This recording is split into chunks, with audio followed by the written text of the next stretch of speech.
Hare Krishna, Krishna Krishna, Hare Hare, Hare Ram, Ram Ram, Hare Hare. I cordially welcome all of you to the official English podcast channel, The Inquiry, working under the supervision of ISKCON Jhunjhunu. Today, we'll be reading the second chapter of the book, On the Way to Krishna. So, let us begin. Hare Krishna, Krishna Krishna, Hare Hare, Hare Ram, Ram Ram, Hare Hare. This is a transcendental sound vibration, and its chanting will eventually cleanse the dust from the mirror of the mind, which has accumulated due to our material activities. Cheto Darpanamarjanam, as Mahaprabhu describes.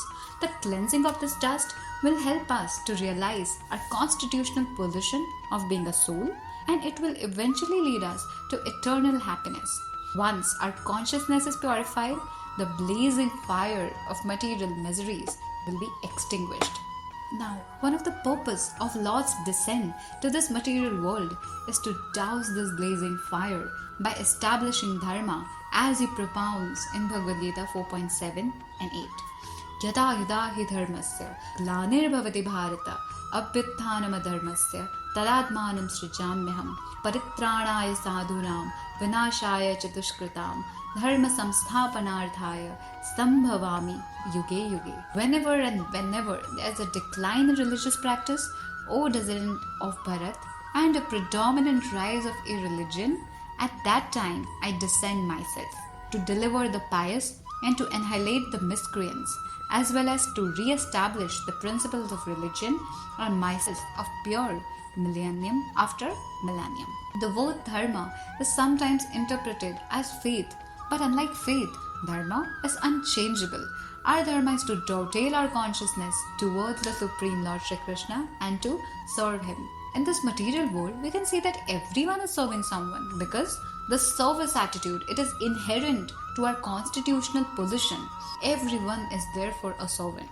And to think of oneself as the master is Maya, that is illusion. In material consciousness, this tendency of serving is being misused. Therefore, when we get situated in pure consciousness, we can see our identity of being eternal servants of the Lord clearly. However, in this material world, being a servant is not at all enjoyable. So one may think that same will be the case in transcendental loving service also. But that is not so. Because in material world, whatever we see, whatever we experience is just a perverted reflection of the things in the spiritual world. In spiritual world, there is no difference between the servant and the master. Lord is always eager to serve His devotees, as we can see in Bhagavad Gita, that is happily accepting the role of a chariot driver for Arjun. Lord is so merciful that He Himself incarnates or sends His confidential servitors to reinstate our forgotten dharma, which is deteriorated due to the contamination of matter. His confidential servitors are His representatives. Jesus Christ and Muhammad, they always identified themselves as the Son of God and servant of God. The Lord and His servitors, they inform the fallen souls about their real position. Therefore, dharma is inseparable from the living entities, just like we cannot separate sweetness from the sugar, saltiness from the salt, and solidity from rock. Our dharma is to serve the Lord. In Bhagavad Gita, Lord Krishna teaches the science of rightly dovetailing this tendency to serve and to attain Krishna consciousness. Now the word sadhu in this verse, Bhagavad Gita 4.8, it refers to a holy man or a saintly person who should have 26 basic qualifications. In Bhagavad Gita 9.30, Lord Krishna says that Api chetasu duracharo bhajate mam ananyabhag sadhureva samantavya samyak vyavasito hi saha. Even if one commits the most abominable action, but if he is engaged in devotional service, then he is to be considered saintly because he is properly situated in his determination. So here the Lord points out that even though a person, he may have immoral habits due to his past association, but if he is fully engaged in Krishna consciousness, then his habits are not considered to be that important. Gradually he'll be purified as he progresses in his Krishna consciousness, and eventually he'll become perfect. So there's a story of a thief to illustrate the nature of bad habits. Once a thief, he was traveling with pilgrims to a holy town, and they all stopped to take rest at night. Because of his bad habit, the thief thought of stealing the baggage of the pilgrims. Hesitantly, he started picking up the bags, but instead of stealing, he placed them at some other places.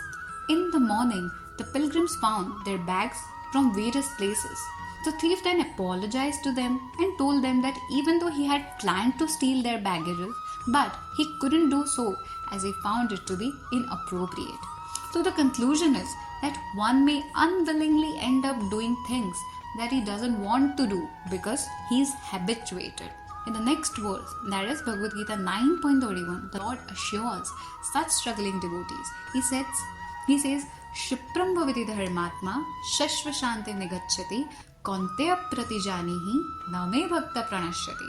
He quickly becomes righteous and attains lasting peace. O son of Kunti, declare it boldly that my devotee never perishes. So by taking up Krishna consciousness, one will gradually become saintly. The effect of bad habits can be compared with the electric fan when it is switched off. So when we switch off a fan, it may go on for a while due to the momentum, but soon it will stop. Similarly, when we take shelter of the lotus feet of the Lord, our karmic activities will gradually diminish, though they may continue for some time. A devotee, therefore, automatically attains all the good qualities without any separate endeavor to attain them.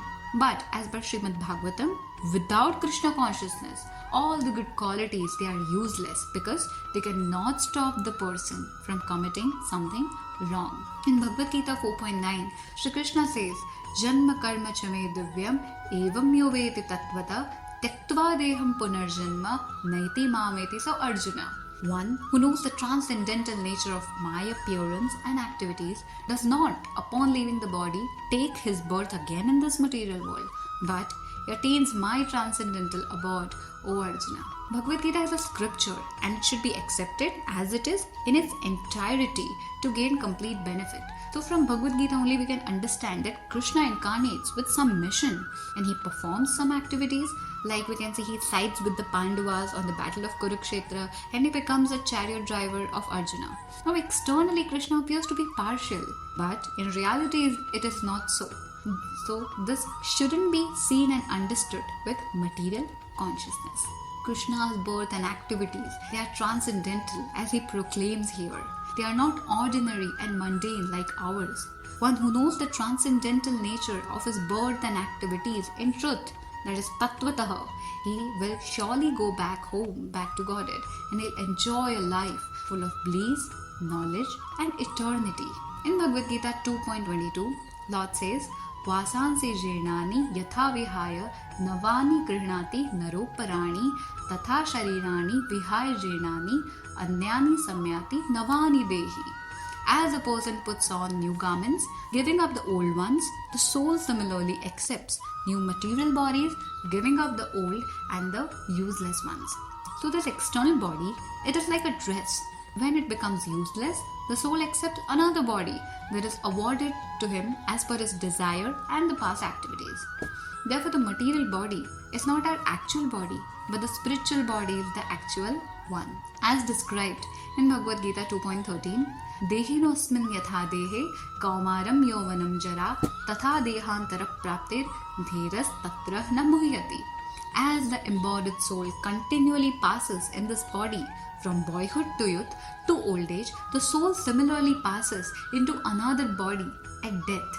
A sober person is not bewildered by such a change. So the body, it passes through various stages like birth, then it grows to become a child, young boy, a grown man, an old man, and finally death. Therefore the body is always changing and the ultimate change of body is called death. But despite these bodily changes, we can see that the soul always remains constant. It is not changing. The constant changing of the body is also supported by medical science and we are not at all bothered by such changes. Similarly, enlightened men are not bewildered by the ultimate change, that is death. We are suffering from this disease of changing the bodies, which can be anyone from the 8.4 million species of life. So we can end this cycle simply by knowing the birth and activities of Krishna in truth.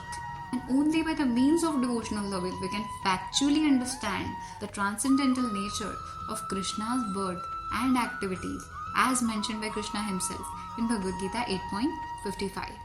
Bhaktya mam abhijanati yavan yaschasmi tattvataha tato mam tattvato jnatva vishate tadantaram. One can understand me as I am, as the Supreme Personality of Godhead, only by devotional service. And when one is in full consciousness of me, by such devotion, he can enter into the kingdom of God. So only by becoming a devotee, we can understand the science of Sri Krishna. Lord instructed this science to Arjun only because he was a devotee, as mentioned in Bhagavad Gita 4.3.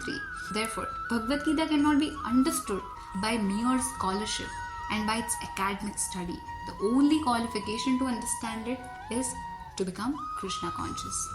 Krishna consciousness can be developed by the sublime process of Shravanam Kirtanam, that is chanting of Hare Krishna, Krishna Krishna, Hare Ram, Ram Ram, Hare Hare, and by hearing Bhagavad Gita from the authorities. When one engages in this process of devotional service, Krishna, who is seated as Super Soul in our heart, he helps us to cleanse the dust from the mirror of mind. By this process, one can understand the science of Krishna and thereby come to understand Krishna. And eventually after death, he returns back to the transcendental abode of Krishna. Krishna describes his transcendental abode in Bhagavad Gita 15.6 as Na tadbhasa yate suryo na shashanko na pavaka yat katva na nivartante tadadhama paramam mama. That supreme abode of mine is not illumined by the sun or moon, nor by fire or electricity. Those who reach it never return to this material world. So this material world, unlike spiritual world, is a dark place without light and full of ignorance. And therefore we require sun, moon, fire, electricity. The Lord possesses multiple diverse energies, and he descends to this material world not because he is obliged to come here and perform activities. He is not obliged to do anything, as he mentions in Bhagavad Gita 3.10-22. Name parthasti kartavyam trishu lokeshu kinchina nanvaptam avaptavyam varta eva cha karmani. O son of Pratha, there is no work prescribed for me within all the three planetary systems, nor am I in want of anything, nor have I need to obtain anything, and yet I am engaged in the prescribed duties. Krishna, he is asama urdhva, that is, no one is equal to him or greater than him. He does not have to endeavor to gain knowledge, as he is always full of knowledge.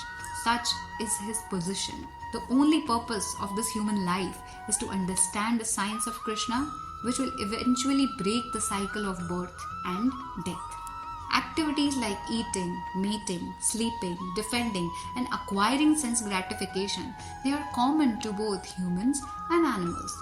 However, human beings can elevate themselves from the platform of animal life by developing Krishna consciousness. Therefore, this rare opportunity of human life should be utilized to end the cycle of birth and death and cultivate Krishna consciousness. Krishna consciousness can be cultivated by the process of Shravanam Kirtanam. So if one is sincerely making efforts, then Krishna will surely help him from within by enlightening him. This process of Krishna consciousness, as taught by the Lord himself in Bhagavad Gita, it is very easy, but only if we understand Bhagavad Gita just like Arjun did. We should be careful not to misinterpret it with our mundane scholarship. The chanting of Hare Krishna Mahamantra will cleanse the mind, and it will help us to revive our dormant Krishna consciousness. Krishna consciousness, it is within all the living beings, and therefore, by Mahaprabhu's pure chanting, even the animals in the jungle started dancing.